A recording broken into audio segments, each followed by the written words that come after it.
Welcome to the Money Talks Decoding Finance YouTube channel, where it's all about destigmatizing the conversation around money and building wealth. Allow me to bring you Money Talks every Sundays.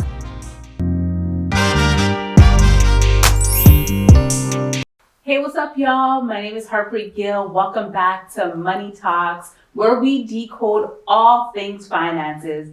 And today's topic is such an important one that I had no idea how big of a role it plays to building wealth, which is insurance, whether it's life insurance or living benefits such as critical illness or disability insurance. This is such a crucial piece to building your wealth. It is literally the foundations of wealth building, but this is something that we usually ignore. We push to the side, and it simply comes from the lack of education. Because I'll tell you, I was the biggest skeptic when it came to this topic, insurance. I used to say it was a scam, it's a fraud, I don't believe in life insurance, I will never invest in life insurance, I don't need it, until somebody came around and properly educated me, and now I have more than one life insurance policy, just to say. So I went from a non-believer to a big believer, and this is the topic that I'm gonna have Mr. Robert Shamoun talk to me about today. This is something that we do together in this business. We are in the financial services industry. We help people reduce their taxes. We help people grow their wealth, invest. But one of the most important things I think that we do is help families get the right type of coverage to build their wealth. And I want to ask you, when you first got involved in the business, did you have any inkling of how important life insurance was? 100% yes. Funny, I think I'm completely opposite. See, I come from a country where nobody believed in insurance. So I was exposed to this. Insurance scam, rich people are scam, all those scam world, right? Right. But my father passed away at age 53 and I was only 13 years old. So I didn't know about life insurance, but I knew the impact of insurance on a family, especially a family with children, and what's the side effect could be. Losing a parent, it's emotional, but devastating of financial effect. It's everyday, lasting, lifetime, and something you can never recover from it because it's just the replica effect, right? Year over year over year. So once I arrived in Canada, I bought life insurance when I was 20 years old. People call me crazy, stupid, but I knew that I had responsibility to my mother, who, without us, she could not live financially. So I bought it because I saw on TV, you die, we pay. Honestly, God, to my life, that's what I saw. You die, we pay. I'm like, okay, that makes sense. If I die, somebody will pay, because I connected the dots of if I pass away because my father was young, my mom would be in trouble. So I bought it, but I was not educated on what type of insurance and how much insurance. And that, when I got in the industry, was a big kicker. So the fact that you had that personal experience of losing your father at such a young age, and the financial burdens that came along with losing him, because I'm assuming he was the breadwinner of the family, it take a toll, right? Which also led for, different things in your own personal life that, for example, not finishing school because you had to really become the man of the house. And, these are things that we don't think about. And fortunately for you learn through your experience, but I've encountered clients where they don't learn through those experiences, where they have lost a loved one and they see the financial impacts that it plays, but still won't invest into life insurance because they feel like someone is just not doing the right thing for them, right? And it's so crazy, because when we think about building wealth, the first thing that we think about is investing. Where can I take my money, throw it into some stocks, become an overnight millionaire, and that's it. Bada bing, bada boom, right? Genie in the bottle, they can make a millionaire. Right. But we don't think about protecting that wealth, right? Because I always say, and I'm sure you do as well, it takes a lifetime to build wealth. Yes. But all it takes is one situation for everything to go tumbling down. 100%. And, protecting wealth just doesn't mean just through life insurance, but it's also through living benefits. Because one of the things that I'm noticing through the clientele that I'm dealing with, a lot of people are being diagnosed with sicknesses at an earlier age. right? And one episode that I'm actually going to have one of my friends come and talk about, I remember when I first sat down with him and I said, you know what, you need to get some insurance. And he was just so focused on building his down payment. He said, you know what, I don't want to put any money towards life insurance. But now at that time I was young in the business and I should have pushed it a little bit more, because life insurance, depending on your age, of course, so don't take these numbers literal. It can be so cheap depending on the type of coverage you get. But at the very basic, just some coverage we should all have. And then a year after that conversation, he was actually diagnosed with testicular cancer. That's crazy. And in a span of like 6 months, his life went completely in a direction that he had not been able to see. And I think financial planning is not just about wealth building, but it's also about putting measures into place to mitigate any hardships that happen, right? Because I think there's 3, maybe 4 reasons why people can't build wealth in this country. One, obviously, is just the lack of knowledge, taxes, the fact that we're stuck in employment that is paying Canadians on average $45,000 to $50,000. Also the fact that we don't have the right insurance put into place, and consumerism, really. I think for those reasons, we don't think about these things, right? And you've been in the industry so much longer than I have. But what are some of the things that you've seen that you urge people to really start thinking about this topic of life insurance? Because I've come from an area where people don't appreciate insurance, they don't even think about it. I thought it was specific to my sort of a culture, quote unquote, because you know where we come from. But I just realized now that it's not a specific culture. It's a general, broad idea of people. I don't think about dying, therefore I don't need it. I don't think about getting sick, then I'm not gonna get it. Do you know what I mean? So here's my question. If I know I'm driving on a highway and I'm gonna go over a bridge, and the day before they said that bridge had a potential of collapsing today, would I drive on it? Right. Most likely I will not, because my common sense said, you know what, it could collapse because they said that yesterday. Yeah. So I'm gonna back up, I'm gonna go to a different route. Okay? Right. Every day we go out, it's a potential that bridge could collapse on us. Meaning we were not immune to dying, because we could be healthy, some catastrophe could happen. Right. We could be healthy, out of nowhere, suddenly we get hit with a sickness or accident. And that unfortunately can have a massive financial impact that could last generations. So after 18 years, I've really come to understanding that for people to really do something, they have to see a need for it. Right. So when you approach it from a point of a need, from a point of that it's going to hurt emotionally, people do things with emotion backed by logic, but I think buying insurance should be logic. Yeah. Because overnight you can be a millionaire. You can have an insurance company protect you for $1 million and protect your family. $1 million instantly, you know you have it in your fist in case God forbid something happens. So I think I've just seen people agree sometimes to it, and I've also seen people are stubborn and they don't agree to it. But I've paid many death benefits. Yeah. From the adult to as young as 3-year-old child who passed away. Wow. And that's a devastating effect that no parent should ever experience. Absolutely. Absolutely. And one of the things that I say often is that the unfortunate reality is that we're worth more dead than we are alive. You know, transferring potential debt to your family is not a hard process. The government doesn't want to have anything to do with that anyways. You know, they pass that on very easily. But when it comes to like any wealth that you build, and I think especially with younger people, millennials in particular, I hear this word of generational wealth being floated around so casually nowadays, which is great because we're actually talking about it and we're thinking about it, but we don't think about the intricacies of what it really means to build generational wealth, right? Because people don't realize that when somebody passes away, if you want to transfer wealth to your family, guess what? You have to pay capital gains taxes, which is taxes on all the profits of all the investments.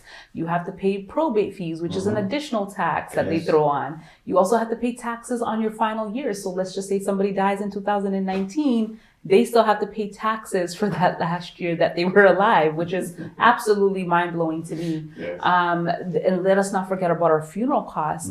GoFundMes are not life insurance. We need to get out of that mentality, by the way, just a side note. Yeah. The funerals on average, at least in Canada, can be $15,000 would be Yes. considered a cheap funeral. Yes. And then, let's not forget, if there is any debt on the estate, the creditors will come after that. And so wealth building is not just about what we do today, but it's about what we do years from now 100%. and thinking about generations to come. Yeah. And that's something I had no idea about, because when I started studying all this material, I became so conscious, and I was like, oh my God forbid anything happens to my dad. What's going to happen to me? I'm the eldest in the family. Yes. Am I going to have to take Yes. care of all this while I'm building my wealth? And, when you're building wealth, you're in that gray area where it's like, you're kind of getting better, but all it takes is one thing. You go And you go up. backwards, yes. Yes, we've all been there. Right? And Yeah. I started thinking about my dad, and I started thinking to myself, like, God forbid if anything happens. Mhm. As the eldest person in the family, I'm going to have to deal with a lot of the consequences. Yes. And death is already so hard to deal with, but then Yeah. having to deal with the financial burdens is another thing, right? Yes. And I think we don't talk about that enough, Nobody wants to talk about it because nobody wants to talk about pain. right?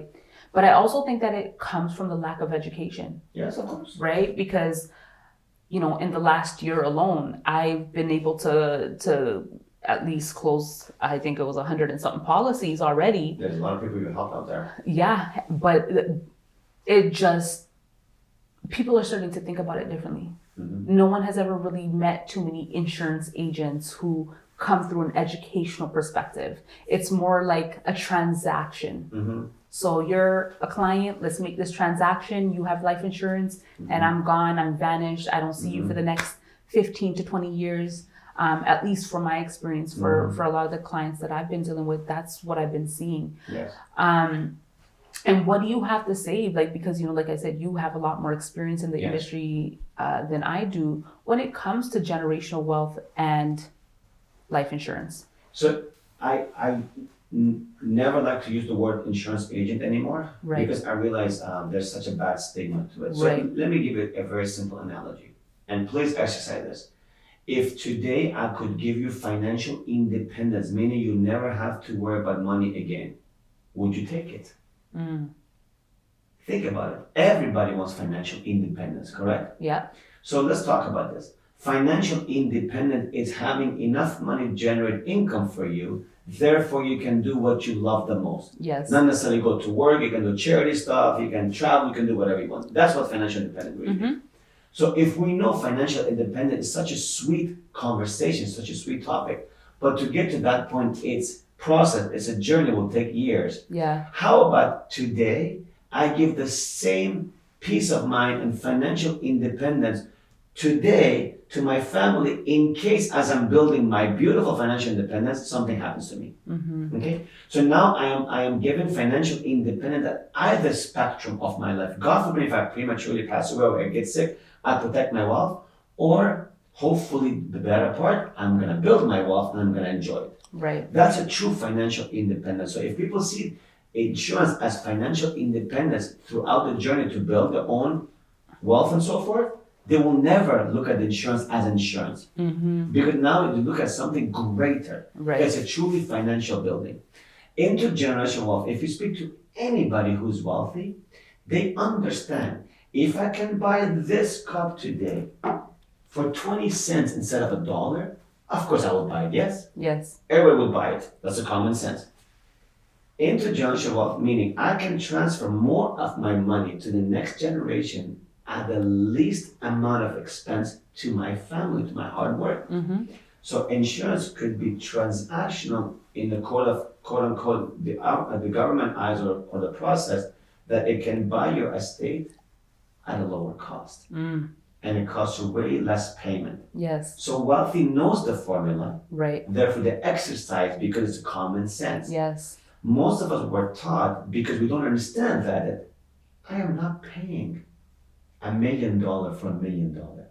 I'm buying $1 million for like I'm just tossing numbers here, 250,000, Right. 300,000, 400,000. I know I'm wealthy already because I bought it at discount. Exactly. So looking at buying a bargain for big, huge volume, Right. then you'll buy way more of it. Mm-hmm. And then understanding you're actually building a financial independence today and until tomorrow comes, then you will never look at insurance as insurance. And then Yeah. of course getting sick or getting disabled is to facilitate for you not to exhaust your money that Yeah. you took you years to build. Mm-hmm. It's a cushion until you heal or get back to a regular or hopefully workforce. Yeah. And it's so important that you kind of mentioned that because like we work hard. Everybody works hard, Yes. you know, and that's exactly what the system wants us to do. But we don't learn about how to work hard and to work smart and pair the two Yes. together. Obviously, we know this. The school system is a perfect example of the things that they don't teach us that plays a devastating effect in our realities as we become Yes. adults. And it's so important for us to remember that as you're working hard in this lifetime, you want to make sure that your loved ones are the ones who are going to be able to reap what you've sown, not the government. I don't believe that the government should be in our pockets for every little thing. Mm-hmm. But, you know, I always say that the wealthy and the poor are living in the same system. Yes, It's just that the wealthy understand the rules of the system better than Yes. the poor do, right? yes, And so, you know, without life insurance, we can get stuck in generations of poverty, 100%. or we can get stuck in generations of wealth, Yes, which is obviously where we want to get stuck in, or what we want to be That's a able better to choice. inherit, right? yes, And it's so important that we start talking about this because especially people of color, people coming from marginalized communities, yes, and I think just anywhere really, because 100%. so many people just don't understand this topic. And it's so important that we start highlighting how important it is because times are changing. Yes, Things are not getting easier. yes, Things are getting tougher. Our parents were able to buy a house that we have to be able to work 3-4 jobs in order for us to, Yes. to afford. Think about what's going to happen in the future yes, where your grandchildren, your great-great-grandchildren, how is this going to play a role when we don't properly prepare now for the generations to come, yes. right? You know, Harpreet, honestly, I used to think that the system was messed up. I used to think that everybody it's biased towards certain things. Today, I approach things from a different lens. Mm-hmm. Think about this. Our system is run by everyday people, correct? And everyday people come up probably from the same stuff, same community we come from. Right. And if we come from that community of lack of knowledge, lack of understanding, and we don't even know the value of those stuff that we talk about, correct? And those people go into the areas of schooling system, the government system. So now you have the same people, the same mentality, coming and educating and doing stuff based on the same values that they've learned and the same mentality. So how can we expect for government to help us, for that system to enrich us thinking-wise, when they all come from the same area? Mm-hmm. I think if for things to change systematically, you have to have entrepreneurs and people who think outside of the box and people who actually help us with the everyday stuff come together to enrich one another, to Right. understand how all this thing can become better. Until then, we're stuck in a society that comes from the same values and they're going to teach the same values. Right. And the problem is, the richer becomes rich not because they're richer, because they have less people they can hang around because they don't see eye to eye, they don't understand, they don't communicate. Mm-hmm. I think there has to be sort of a mixed community where people can start learning from one another. Otherwise, nothing will ever change. Hopefully, we can change individual people, Right. but for system to change, that is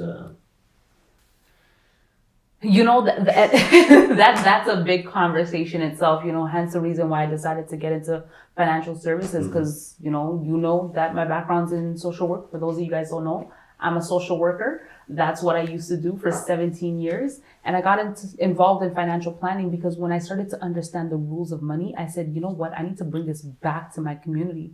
Because when it comes to discrimination, it is it begins from profits and margins. Yes. Right? Because when you think about it, when any person of color builds wealth, they all of a sudden are not Black anymore. They're all of a sudden not brown anymore. They're all of a sudden, a part of this elite group of people. And it's because they want to hold that status.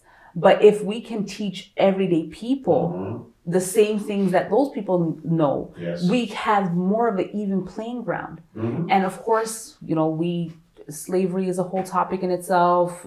All the genocides of so many different people in the world is a whole topic on itself. But we are obviously playing catch up.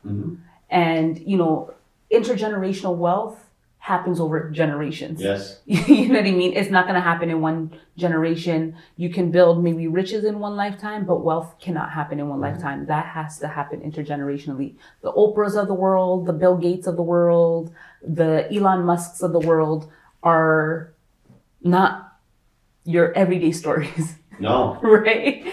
So we have to leave a legacy behind for our family so that they can start 10 steps ahead, not 10 steps behind. And I had posted something on my Instagram during Life Insurance Awareness Month in regards to, I can't remember exactly what the post had said, but I had a comment from one of the followers who said her grandma had said to her that you never know when somebody is crying at a funeral, whether they're crying because they missed the person or because they've inherited more financial responsibilities. Yes.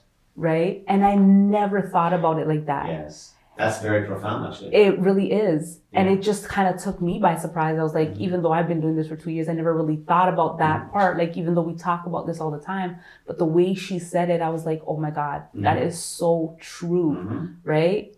And so many of us are suffering financially. So I wouldn't be surprised if that has a big role to do with some of our grieving process as well. So think about it. Your dad has done well. Okay. I come from very poor family. Okay. So if I come from poor family, my kids, they're not gonna come from poor family because I chose me and my wife to do things differently. Right. So if everybody, everyday people, we start thinking like this, then the next generation will understand what interwealth generation really means. Yes. So somebody has to start, whether we came from one side of the track or we didn't have the ancestry money or because 80% of the money of millionaires were self-made. Yes. We have to have themselves. We can't say everybody came from the money. Right. So if we keep thinking, oh, my parents did not do this, if my parents knew this, okay, they didn't know. Yep. Move on. Right. You should know. Yeah. We millennials, we have access. Well, I'm not a millennial. Millennials have access to all the Google, all the stuff. Yet nobody takes an action. And insurance, if you're understanding, is the beginning of intergenerational wealth. Because think about yourself as wealthy today. Right. You're just waiting for money to come now because you're doing all the right steps. Yeah. In the meantime, protect your wealth from today because you are the wealth. Yeah. If you're not around, there is no wealth. If I'm not around, my kids do not have wealth. Exactly. So I am the wealthy. I'm going to protect this wealthy person because the money is going to be coming in the future because I'm building that intergenerational wealth. So starts, we're not poor because we don't have the money. Right. Honestly, God, to my life. If with all this community, we don't have underprivileged community, we start thinking outside the box, we're very wealthy. Yes. In here, and we're representing everything else. So Right. insurance is just to be understanding that's part of wealth. Right. And it's so funny because like I actually had a client a couple of months ago that I just met and he grew up in the inner city just like how I did. But now he lives up north amongst people who have a little bit more money in the community that we grew up in. And he said that, he came onto one of my webinars and he just had like a moment of, wow, like, this is how this works. And he said that he's been getting tidbits of information from everybody, but nobody really wants to give him the full inside information. But he had said that one of his colleagues told him that his grandfather worked 3 jobs. One of them was to maintain the bills. One of them was to save all his money. And the last job was to buy as much life insurance possible. Oh my good God. As much as he can buy. And when that man passed away, every single person in the family became wealthy. So imagine that. One person. One person. All it took was one person to see the vision of what this can do. Like you said, if I'm going to buy this cup for 25 cents and know that my family, when they inherit this cup, is going to be worth 300,000, hell yes, Yeah. I'm buying that cup for 25 cents.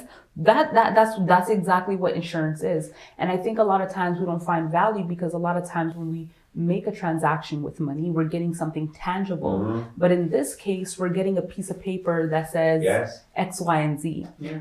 But we also have to be very mindful. We're not going to touch on the different types of life insurance. That's something that you can reach out to me and we can talk more about that. But there's different types of life Yes. insurance. They cover different things. They Yes. have different stipulations. And it's so important that you really understand what it is that you have and make sure that it's serving you and your family. Just because we have life insurance doesn't mean we have the right type of life insurance. Yes. And it's important that when you are sitting down with an advisor, they're actually looking out for the best interest of you and not them. It doesn't matter about them because we're here to serve you. Yes. That's why it's so important to do your research, find somebody who has a track record of doing good things. Yeah. Don't just jump on the first person that you see and say, okay, you know what? I need life insurance. I'm just going to get it from them. Sign on the dotted line. Do your research. Do Yeah. your homework. The information is there. It's accessible. It's the tip of your finger. And we offer it all the time. We offer free knowledge all the time with no obligations to do anything with us. And people still choose not to educate themselves. Yeah. It's Right? a choice. It definitely is a choice. Yeah. And that's something that we have to start taking onus on ourselves, is that we have the choice to do better. I always say when you know better and you choose not to do better, that's like you literally just deciding to be dumb. Literally, that's what it boils down to. You are choosing consciously not to pay attention to something that's going to serve you better. And I think that another thing that's so important to mention is that sometimes, like myself, when I was younger, even though I don't have children now, back then I was like, I don't have a family. Yes. So I don't need insurance. But everybody is guaranteed at least to die, you know, and we all have funeral expenses. So we have to cover that. Most of us have debt. We at least need to protect that so we don't transfer that onto our family. And regardless if you're single or you're married or you have children, health is such a crucial part of building wealth, and we all need at least some form of critical illness insurance because anything can happen right now and anything can go left, right? And I think it's important for people to understand that maybe you need $500 million of insurance. You know, I'm just making up a number. Yeah. And I only need maybe $250,000 of insurance because you obviously have a family, you have a lot more assets than I do. Things look a lot different in your life than they do in my life. So there is no cookie cutter solution. No. Not everybody needs the same amount of coverage. Not everybody needs the same coverage. So it's important to get educated about those things. And it's important, even as single people, we start thinking about this stuff. Yes. Especially to lock in our health, because that's one thing.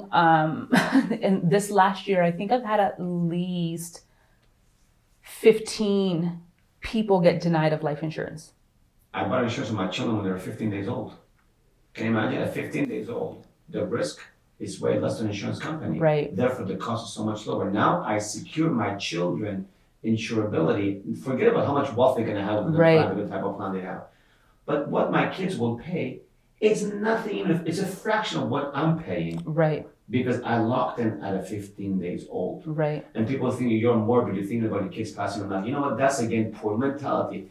If I can secure my kids for the same stuff that I needed at that age of 30 and 40, now they got at the age of 15 days old, and the cost they're paying based on that age, it's a no-brainer. yeah, Everybody would, if I give you a house for 1/10 of the cost, everybody would buy it. mm-hmm. It's common sense. So how come that other stuff are common sense? Yeah, It comes again from lack of, if it was in the industry, I would have never known that. no, absolutely. It's so important to start thinking about that because I'm getting people young as like 9 years old. Just the other day, a client, her daughter had a cardiac arrest. Jesus Christ. 9 years old. These are things that, you know, quote unquote, we used to call them like the elder diseases, right? That young people are getting now. And I think it also has to do with the amount of stress that we endure. That's one thing through my own personal observation is that stress is killing many of us. I know the food is terrible, but I think the stress is even worse.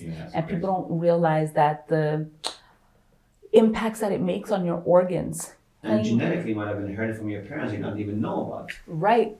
Actually, I had another scenario that funny that you mentioned that. I had a client tell me that she and her daughter got denied. Her daughter was 10 and I can't remember how old the lady was, but she's in her early 30s. Both of them got denied of insurance because they found a hereditary disease. And because of that disease, both of them cannot get insurance now. Yeah.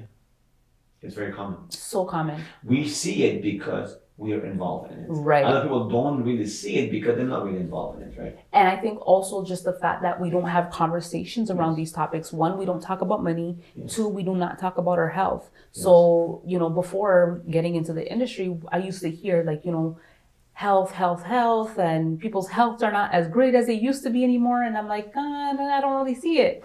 Like I see some, but I don't really see it. But when I get into this industry, because obviously people don't talk about their health issues, just like they don't talk about their money. And that's something that we start to have a conversation around. We have to start normalizing the things that we normally put so much shame on. We have to start to destigmatize these things, because without that, we're going to feel like we're the only ones stuck in this situation, when in fact there are so many people suffering. There's so many people going through the hardships that we're all going through. And it's important that we start to have these conversations, because those conversations are the first steps to kind of start expanding our mind and thinking outside the box. It's so crazy because like insurance has just become one of those topics that I'm so passionate about now, especially because like the things that I see, and I know that you've seen a lot more than I have. And I just urge you all, like, please start thinking about this, whether it's you coming through us or you going through somebody else. It doesn't matter. Just the fact that you need to sit down, get educated, make sure you have the right things. This is something that we offer on an ongoing basis. We offer free webinars to teach people about the different types of insurance, what they need, the purpose of each type of insurance, because they all serve different purposes, and it's important to know that. If you look below this video, you'll see all of my information, my contact information. Please reach out. I offer ongoing free webinars. We are providing education for free. We do free consultations as well. So please reach out to a professional, start understanding where you're at so we can create a proper financial plan for you. And Robert, thank you once again so much for being here. Really appreciate your time and your knowledge and your wisdom. Appreciate it. Most importantly. And for all the viewers at home, I really hope you found some great insight in today's episode. Please do not forget to hit that like button, that subscribe button, so that way we can decode finances together.